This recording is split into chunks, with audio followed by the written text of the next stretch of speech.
puzzle that my husband and I are trying to do at the moment. It's 1,000 pieces and I cannot finish it.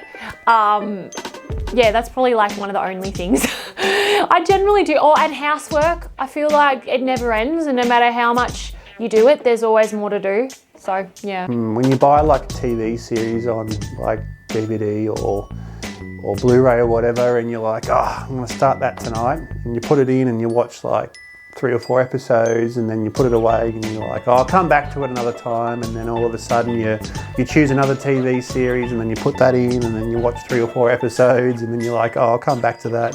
Before you know it, you've got 3 or 4 TV series kind of open, and it's a mess, and it's a real bowl of soup, and I never really ever get back to them. It could be months before I resume watching any of those.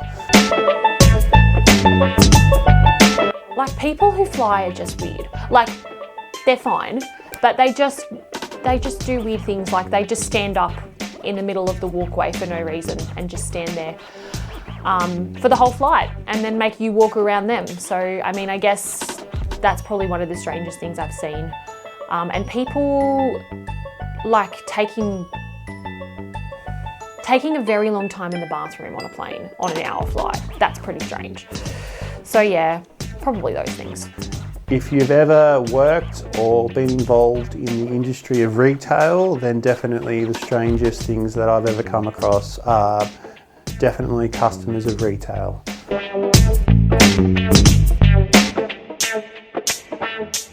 I would probably call my teenage self, I don't know, 14, 15-ish, and be like, it's gonna be okay. Don't stress. Life is not as small as you think it is. Life is bigger than what you think it is, and you're gonna be okay. Probably call myself just as I've hit, say, age 10, and I would use that 20 seconds to outline all of the key kind of life events that are going to happen in your life without explaining it, so I could maximize that time and go, this is going to happen, this is going to happen, this is going to happen, done, end call. That way I reckon I would feel prepared. Even if I had more questions than answers, I would feel like I would at least know in advance of some of those kind of hurdles to jump over later on in life. I think obviously a big turning point was when I became Christian. So when I was like 10, and then I kind of recommitted that around 13 or 14. So that's definitely been a turning point that I've never turned back from.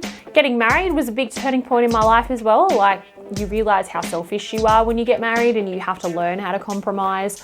So those are definitely 2 big turning points. And the last one was leaving my career in teaching and childcare to do something different. I think that was a very big turning point and a very good turning point in my life. When I was 9, my parents separated, and then they arranged a divorce, and so that was definitely the first one. And after that was definitely sort of quitting tertiary studies and pursuing gainful employment. Then after sort of around that time, I came to faith, and I decided to give church a go.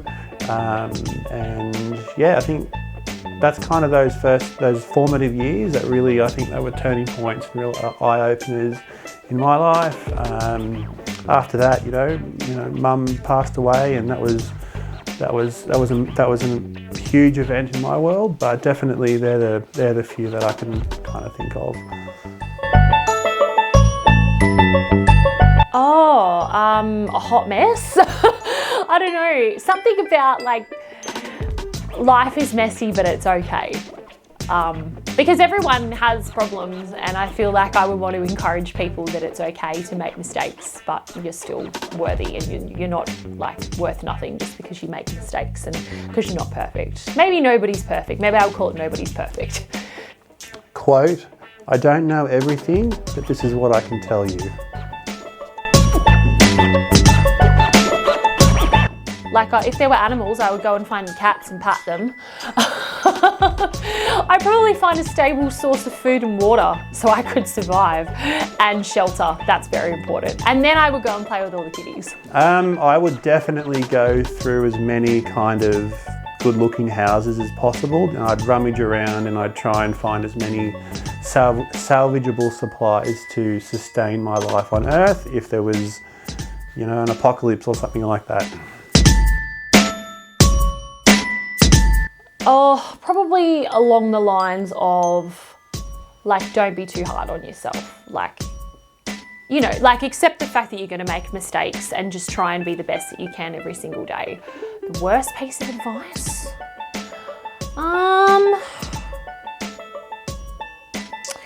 Like, not that I've formally been given it as a piece of advice, but if it was something that someone could tell me that would be the worst piece of advice, would be to not have hope. Because I think in this life you do need to have hope for something better, because there is hope. And I think that anyone who says that life is hopeless, you know, there's so much more, and God is so much greater than that. So, yeah.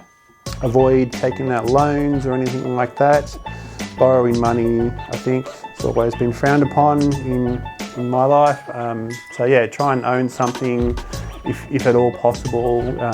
Borrowing money from anyone, even a bank, even a friend, is, if you can avoid doing that at all, then absolutely do so. The worst piece of advice I've ever gotten is, you don't need to rehearse, you'll be fine.